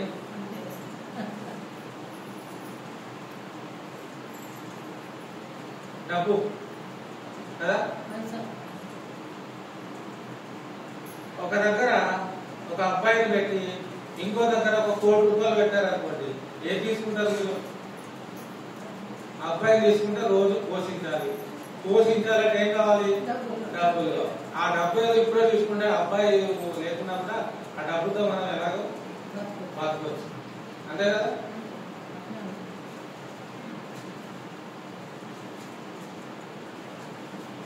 అందుకే పౌలు గారు పరిశుద్ధాత్మ ద్వారా తెలియజేసేటువంటి సందేశం ఏంటి అని మనం ఆలోచన చేస్తే, మనము ఈ దేహంతో ఉన్నాను, దేహము విడిచినాను. ఒకవేళ మనం ఈ దేహంతో గొప్పవారంగా ఉన్నా, ఈ దేహంతో దరిద్రులంగా ఉన్నా, ఈ దేహంతో ఎలాంటి పరిస్థితుల్లో ఉన్నా, ఎటువంటి ఇబ్బందుల్లో, కష్టాల్లో, బాధల్లో, ఇరుకుల్లో, ఎటువంటి హీన స్థితిలో ఉన్నా, మనము ఏ పరిస్థితిలో ఉన్నామని ఇంపార్టెంట్ కాదు, ఎలా బ్రతుకుతున్నాం అనేది ఇంపార్టెంట్ కాదు, ఎలా జీవిస్తున్నాం అనేది ఇంపార్టెంట్ కాదు. మన జీవితము దేవుడికి నచ్చేటట్లుగా మన జీవితము ఉండాలి. దేవుడికి నచ్చేటట్లుగా మన జీవితం ఉంటే ఆటోమేటిక్ గా మనం అంటే దేవుడు ఇష్టపడతాడు. అబ్రహాం మేము అడగలేదు దేవుని దగ్గరికి వెళ్ళి, నాకు ఆశీర్వాదం ఇయ్యాలి.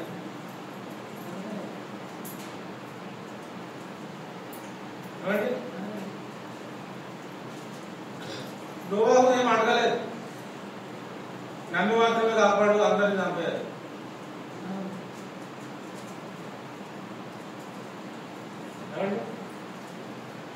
నోవాహు గారు జలప్రలయం వచ్చినప్పుడు ఉంటాడు కదా, అది కాదు. నోవాహు ఏం అడగలేదు కదా, దేవుడిని నన్ను మాత్రమే కాపాడదేవా, అందరినీ చంపేయాలని అడుగుతాడా నోవాహు? అబ్రహాం ఏమైనా ప్రార్థన చేస్తాడా, దేవా నాకు ప్రత్యక్షం నాకు ఆశీర్వాదం ఏమైనా అడుగుతాడా? దేవుడే వస్తాడు అబ్రహాం. మీరు చూడండి, వాల్యూ స్టడీ చేయండి. దేవుడే వస్తాడా? అబ్రహాం దేవుడి దగ్గర పోయిందా? దేవుడే అబ్రహాం దగ్గరకు వచ్చిండు. ఏంటది అంటే ఈ దేహానికి అంత శక్తి. అబ్రహాము ఏ దేహాన్ని అయితే కలిగి ఉన్నాడో అదే దేహాన్ని రోజు నీవు నేను కలిగి ఉన్నాను, అవునా? అబ్రహాముకి ఏదంటే ఇష్టము? ఇప్పుడు చెప్పండి. అబ్రహాముకి ఎవరంటే ఇష్టము? దేవుడు అంటేనే ఇష్టం. ఎవరికంటే ఇష్టము? తన కుమారుని కంటే కూడా ఇష్టం దేవుడు. అందుకే కుమారునైనా చంపైనా ప్రేడైపోయాడు, కానీ దేవుడిని బాధ పెట్టే ధైర్యం అబ్రహాము చేయలేదు. అది ఈ దేహంతో ఉన్నాను, దేహము లేకున్నాను మనం ఆయన ఇష్టంగా ఆయన ఇష్టాన్ని సంపాదించుకోవాలి. ఆయన మన మీద ఆయనకు ప్రేమ పుట్టాలి, ఇష్టం పుట్టాలి, మన మీద ఆయనకి ఇష్టం పుట్టాలి. అంటే మనం అంటే ఆయన ఇష్టపడాలి. అలా బ్రతికేది మనం ఇష్టపడతాం. లేకుంటే ఎగ్జాంపుల్, ఇప్పుడు మనకు ఒక 10,000 అప్పు కావాలి,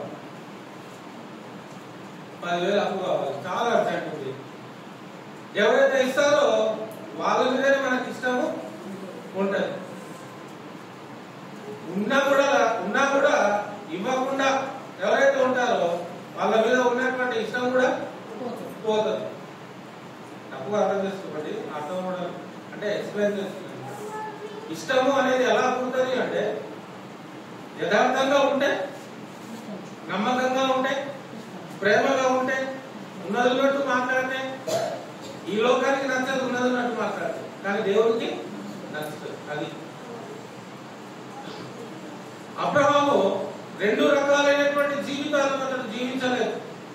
అంటే గతకాలం అబ్రహాము జీవితం వేరేగా ఉంది. దేవుడు ఎరిగిన వాడుగా తన జీవితాన్ని దేవుడి కొరకు బ్రతికేటట్టుగా చూసుకున్నాడు. దేవుడు ఏది చెబితే అది చేయడానికి ఇష్టపడ్డాడు అబ్రహాము. ప్రభువా నువ్వు ఇన్ని చెప్తున్నావు, ఒక్కటి నా గురించి ఒక్కటి వదిలేయని ఒక్క పాయింట్ కూడా తప్పించని అడగలేదు అబ్రహాము. నువ్వు ఏది అడిగినా కూడా నేను చేస్తాను, నువ్వు ఏది అడిగినా కూడా నేను చేస్తాను. అలాగే నోవాహు కూడా అంతే. చెప్పినటువంటి అన్ని ఏ విషయంలో పడవ ఎంత సైజు కట్టాలి, ఎంత పొడవు, ఎంత వెడల్పు కట్టాలి, ఎంత హైట్ కట్టాలి, ఎంత పొడవు కట్టాలి, ఏ కర్రతో వాడాలి, ఇదంతా కూడా నోవాహు దేవుడు ప్లాన్ ప్రకారంగా చెప్పినప్పుడు నోవాహు అన్ని కూడా ఆ ప్లాన్ ప్రకారంగానే దేవుడు ఎదుట ఆ పడవను తయారు చేసి ఇల్లు పెట్టాడు. ఇంకా అబ్రహామును దేవుడు పరీక్షించినప్పుడు నీ కుమారుని బలివు అని, సరే ప్రభు అని చెప్పి ఏదో దావత్ వెళ్తున్నట్టుగా తన కుమారుని బలి ఇవ్వడానికి బయలుదేరాడు. మనం ఫంక్షన్ దగ్గర వెళ్ళినప్పుడు ఎలా పొరగట్టం మంచిగా తయారు, అలాగే అబ్రహాం కొడుకుని బలి ఇవ్వడానికి రెడీ అయిపోయాడు.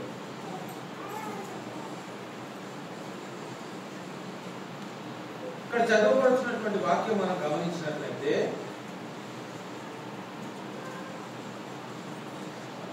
10వ వచనంలో 9వ వచనంలో దేహమందున్నను దేహం విడిచినను ఆయనకి ఇష్టమై ఉండాలి. ఇప్పుడు దేహమందున్నను దేహం విడిచినను ఆయనకి ఇష్టంగా ఉండాలంటే ఇది ఎట్లా సాధ్యమవుతుంది? ఇది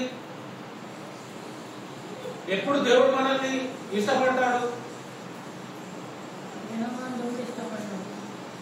దేవుడు మనల్ని ఎప్పుడు ఇష్టపడతాడు అంటే మనం దేహమందు ఉన్నప్పుడే దేవుడు మనల్ని ఇష్టపడేటట్టు మనం చేయాలి, బ్రతకాలి. ఓకేనా? దేవుడు మనల్ని ఇష్టపడాలంటే ఈ దేహంతో ఉన్నప్పుడే ఆయన దృష్టి మన మీద తిప్పుకోగలగాలి. ఆయన దృష్టి మన మీద తిప్పుకోగలిగేటువంటి శక్తి దేవుడి దేహానికి ఇచ్చాడు. అంటే నీకు స్వతంత్రతని ఇచ్చాడు. నీ ఇష్టం వచ్చినట్టు బ్రతకడానికి దేవుడు నీకు స్వతంత్రతని ఇచ్చాడు. నువ్వు అబద్ధం ఆడవచ్చు, నువ్వు సత్యం చెప్పవచ్చు, నువ్వు పాపము చేయొచ్చు, నువ్వు మంచి పనులు చేయొచ్చు. అంటే నువ్వు ఏదైనా చేయడానికి దేవుడు నీకు స్వతంత్రతని ఇచ్చాడు. కానీ దాని ఉద్దేశం ఏంటంటే నువ్వు అన్ని చేయాలి కాదు, నువ్వు అన్ని చేయడానికి సృష్టింపబడ్డావని కాదు. దేవుడి చిత్తాన్ని జరిగించడానికి నీవు నేను సృష్టించబడ్డావు. అవకాశం ఉంది మనకు, అవకాశం పాపం చేసే అవకాశం మనకు ఉంది, తప్పు అబద్ధం చెప్పేటువంటి అవకాశం మనకు ఉంది, మోసం చేసేటువంటి అవకాశం మనకి ఉంది. కానీ మనం దాన్ని చేయొద్దు. ఇప్పుడు యేసుక్రీస్తుకు సిలువ వేసేటప్పుడు తన్ను తాను రక్షించుకోగలిగే సామర్థ్యం ఆయనకి ఉంది. ఉందా? దొంగ అదే అంటాడుగా, నువ్వు కాపాడుకో మమ్మల్ని కూడా అంటే ఆయనకు ఆ సామర్థ్యం ఉంది. మనకి పాపం చేయగలిగే సామర్థ్యం ఎలా ఉందో ఆయన తన్ను తాను కాపాడుకునేటువంటి సామర్థ్యం ఆయనకి కూడా ఉంది. కానీ అలా ఆయన దాన్ని యూజ్ చేసుకోలేదు. అలాగే ఈ లోకంలో దేవుడు మనకిచ్చినటువంటి స్వాతంత్ర్యంలో మనము దానిని మన మేలు కోసం కాకుండా దేవునికి ఇష్టమయ్యేటట్లుగా మనం దాన్ని యూజ్ చేయాలి, దాన్ని వినియోగించాలి. అది దేవుడు కోరుతున్నాడు. అలా చేస్తే అప్పుడు మనం దేవునికి ఇష్టలమాట. చంపుకొని బ్రతకాలి, త్యాగం చేసుకొని బ్రతకాలి. అంటే నాకంటే ఎక్కువగా అనేటువంటి మాటలు యేసుక్రీస్తు వారు మాట్లాడుతూ ఉంటారు. నాకంటే ఎక్కువగా, ఇంకా నాకంటే ఎక్కువ అంటే క్రీస్తు కంటే ఎక్కువగా తల్లినైనను తండ్రినైనను. ఇందాక మీరు చెప్పలేకపోయారు ఏదంటే ఇష్టమో ఇది వస్తుంది. అంటే నాకంటే ఎక్కువగా అంటే మనకి ఫస్ట్ ఎవరు ఇష్టం ఉండాలి? దేవుడు అంటే మనకి ఫస్ట్ ఇష్టం ఉండాలి. ఎప్పుడైతే ఆ ఇష్టం దేవుడు అంటే మనకు కలుగుతుందో అప్పుడు ఆయన మనల్ని ఇష్టపడేటువంటి అవకాశం ఉంటుంది. ఆయన చిత్తాన్ని నెరవేరుస్తున్నప్పుడు ఆ ఇష్టం అనేది కొనసాగింపబడతా ఉంటుంది. నాకంటే ఎక్కువగా తన తల్లినైనను తండ్రినైనను కుమారునైనను కుమార్తెనైనను చెల్లినైనను సహోదరునైనను సహోదరునైనను నాకంటే ఎక్కువగా మీరు ప్రేమిస్తే నాకు పాత్రలు కాదు. పాత్రలు అంటే ఆయన ఇష్టలు కాదు. ఆయన మనల్ని ఇష్టపడాలి అంటే అందరికంటే ఎక్కువగా మనం ఆయనని ప్రేమించాలి, వెంబడించాలి, ఆయన వాక్యాన్ని ప్రేమించాలి, ఆయన ఉద్దేశాలను మనం అనుసరించాలి, ఆయన హృదయాన్ని మనం గెలవాలి. దేవుని యొక్క హృదయాన్ని గెలుచుకోవడం అంటే చాలా ప్రయాసము ఉంటుంది, చాలా భారం కూడా ఉంటుంది. కాబట్టి 10వ వచనంలో ఏం చెప్తున్నాడు? 10వ వచనంలో ఏం చెప్తున్నాడు అండి? 2 కొరింథీ పత్రిక 5వ అధ్యాయం 10వ వచనంలో, ఎందుకనగా తాను జరిగించిన క్రియల చొప్పున అవి మంచివైనను సరే చెడ్డవైనను సరే దేవనుతో జరిగించిన వాటి ఫలమును ప్రతి వాడును పొందునట్టు మనమందరము క్రీస్తు న్యాయపీఠం ఎదుట ప్రత్యక్ష కావలేము. క్రీస్తు న్యాయపీఠం ఎదుట ప్రత్యక్షం ఎప్పుడు అవుతాము అనము అంటే మనం దేహముతో జరిగించేటువంటి కార్యాలను బట్టి మనం క్రీస్తు యొక్క న్యాయపీఠం ముందు నిలువబడతాం. అంటే తీర్పులో మనం అందరం కూడా నిలువబడతాం.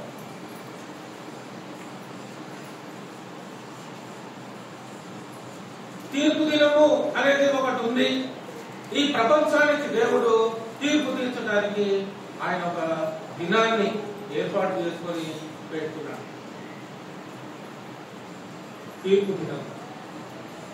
భూమి మీద ఎంతమంది అయితే దేహంతో బ్రతికారో, ఎంతమంది అయితే దేవునికి యోగ్యంగా బ్రతికారో, ఎంతమంది అయితే దేవునికి లోబడి జీవించి బ్రతికారో, ఎంతమంది దేవునికి వ్యతిరేకంగా బ్రతికారో వాళ్ళందరూ తెచ్చి మధ్యాకాశంలో నిలువ పెడతారు. ఎందుకంటే ఈ దేవునితో జరిగించేటువంటి ఆ కార్యాలు ఏదైనా సరే, అది మంచిదైనా సరే, అది చెడ్డదైనా సరే, ఈ దేవునితో జరిగించినటువంటి క్రియలను బట్టి దేవుడు తీర్పు దినమందు అందరినీ నిలువ పెడతాడు. జాగ్రత్త. మనం దేవుడిని ఎరిగినటువంటి వారంగా ఉన్నాము, మనం దేవుని యొక్క సంతానముగా ఉన్నాము, మనం దేవుని యొక్క జనాంగముగా ఉన్నాము, దేవుని బిడ్డలుగా ఈ లోకంలో మనం ఉన్నాము కనుక ఈ దేవునితో జరిగించేటువంటి ప్రతి క్రియ కూడా మనం ఆచితూచి చేయవలసినటువంటి బాధ్యత మన మీద ఉంది. తప్పుచారి దేవుని మనసును గాయపరిచేటువంటి కార్యము ఈ దేవునితో మనం జరిగిస్తే న్యాయపీఠం ముందు నిలువబడాల్సిన పరిస్థితి వస్తుంది. కాబట్టి జాగ్రత్తగా ప్రతి పని కూడా, ప్రతి కార్యం కూడా వాక్యానుసారంగా దేవుడికి నచ్చే విధంగా, దేవుడిని సంతోషపెట్టే విధంగా మన యొక్క క్రియలు, ఈ దైవికమైనటువంటి క్రియలు, కార్యాలు చేయవలసినటువంటి వారంగా ఉండాలి. ఏమని చెప్తున్నాడు దేవుడు? అబద్ధం ఎలా ఆడతారు? దేంతో ఆడతారు అబద్ధం అండి? నాలుగు ఎక్కడుంది? ఈ దేహంలో ఉంది. దేహంలో ఏముంది? నాలుగుంది. ఈ నాలుక ద్వారా మనము అబద్ధం మాట్లాడామనుకోండి, అప్పుడు ఏం చేసిన వాళ్ళం ఉందాము? పాపము చేసిన వాళ్ళం. ఎవరైనా మోసం చేసామనుకోండి, దేహంతో మాటిచ్చాము, కానీ ఆ మాట మీద మనం విలువబడకపోయినా ఈ దేహంతో మనం వారిని మోసం చేసినట్టే. ఈ దేహంతో మనం దేవుడిని మోసం చేసినట్టే. కాబట్టి దేహంలో అవి మంచివైనా సరే, చెడ్డవైనా సరే,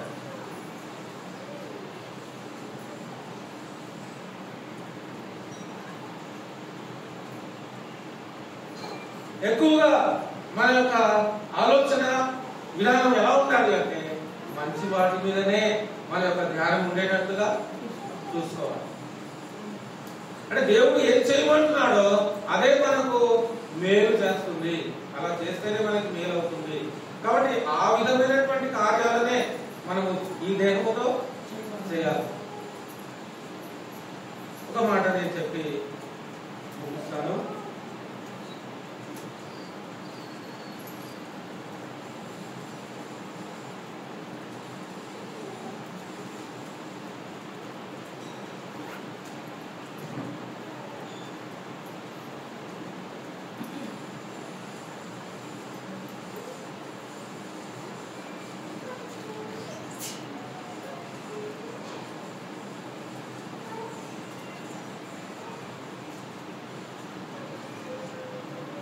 మొదటి కొరింథీ పత్రిక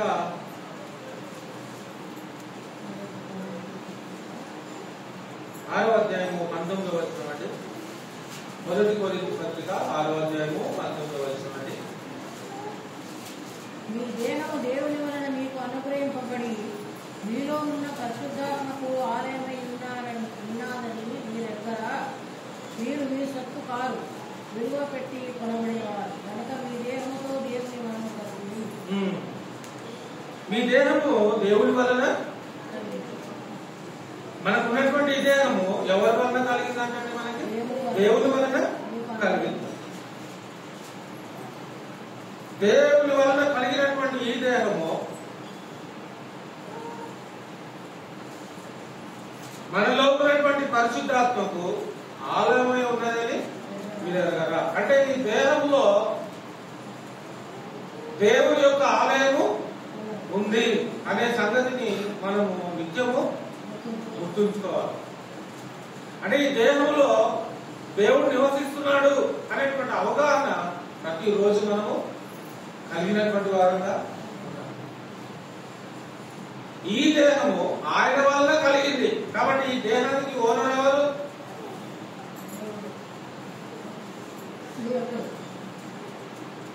అర్థమవుతుందా? ఇప్పుడు కొంతమంది రెంటెడ్ హోమ్స్ లో ఉంటారు, అంటే కిరాయి ఇళ్లలో ఉంటారు కదా. కిరాయి ఇళ్లలో ఉన్నంత మాత్రాన అది వాళ్ళ ఇల్లు కాదు. ఎక్కడ మేకు కొట్టాలన్నా, ఎక్కడ గోడ ఏమైనా రిపేర్ చేయాలన్నా, ఫ్లోరింగ్ కానీ పెయింటింగ్ కానీ ఏం చేయాలన్నా కూడా ఎవరు పర్మిషన్ ఇవ్వాలి? ఓనర్ పర్మిషన్ ఇవ్వాలి. ఇప్పుడు ఈ దేహానికి ఓనర్ ఎవరు? కాదు, మనమే. అర్థమైంది సిస్టర్? అంతేనండి.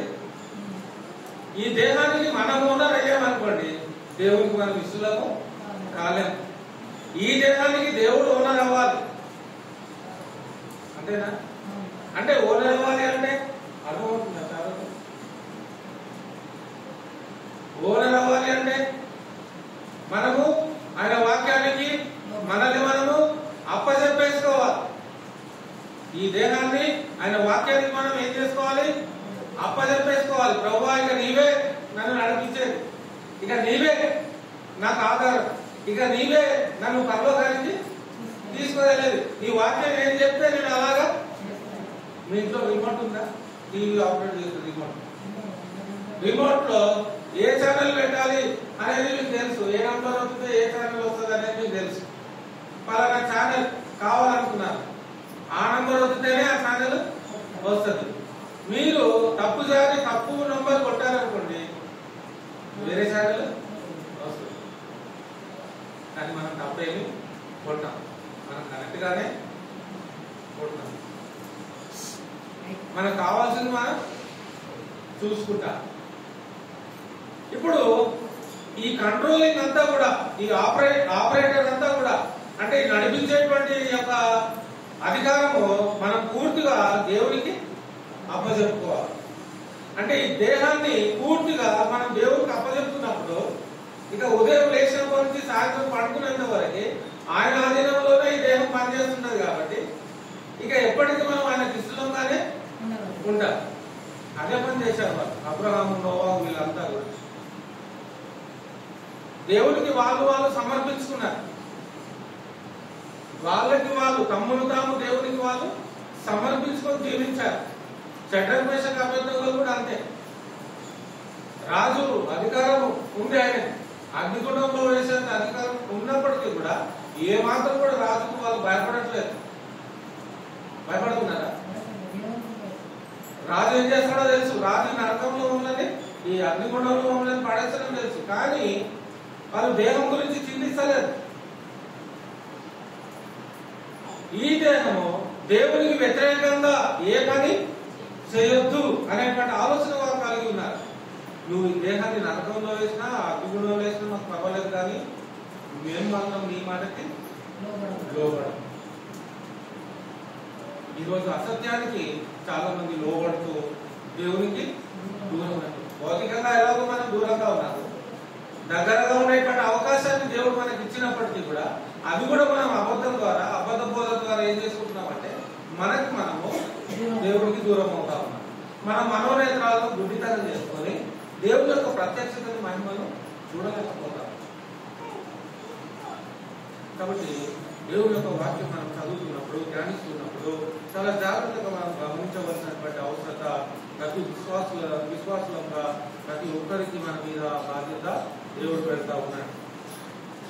కానీ దేవునితో ఉన్నాను, దేహం లేకుండా ఉన్నాను, మనం దేవునితో చేసేటువంటి ప్రతి కార్యం కూడా న్యాయపీఠం మీద నిలువబడటానికి కారణము అవుతుంది. కాబట్టి అంత ఆ కారణాన్ని మనము, ఆ అవకాశాన్ని దేవుడికి మనము ఇవ్వకూడదు.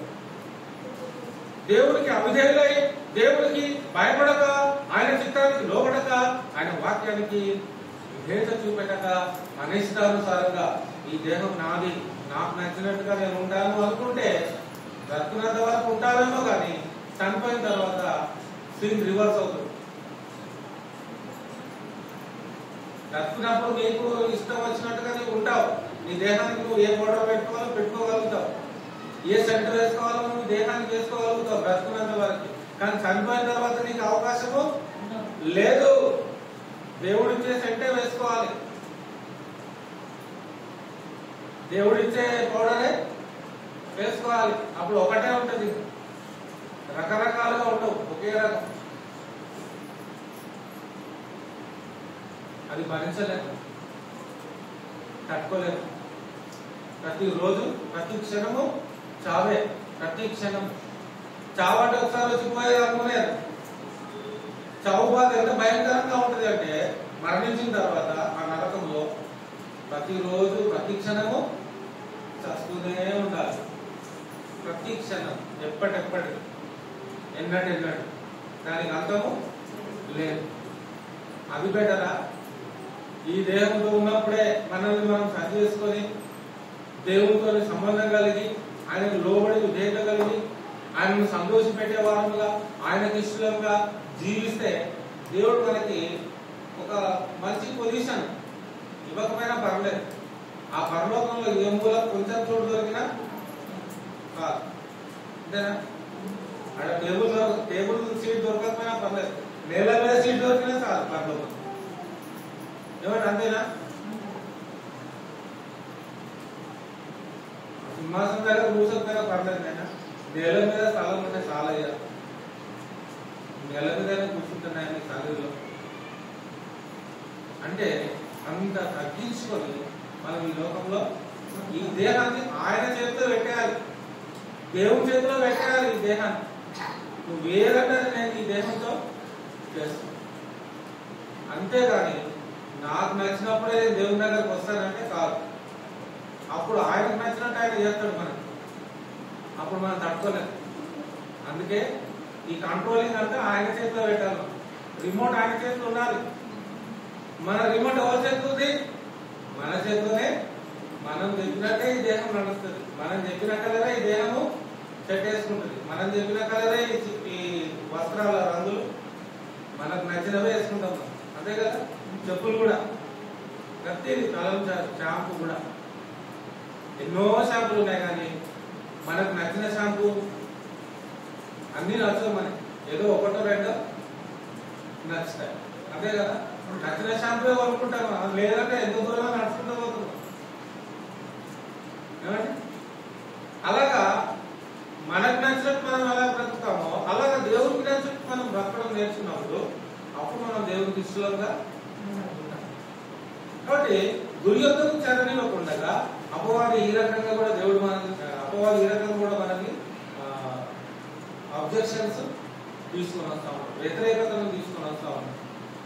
జాగ్రత్తగా మనం దేవుని వాక్యాన్ని ధ్యానించాలి. ఆ ప్రకారంగా మనము గ్రహింపు కలిగినటువంటి వారంగా మనం ముందుకు సాగాము. అందరికి వందనాలు.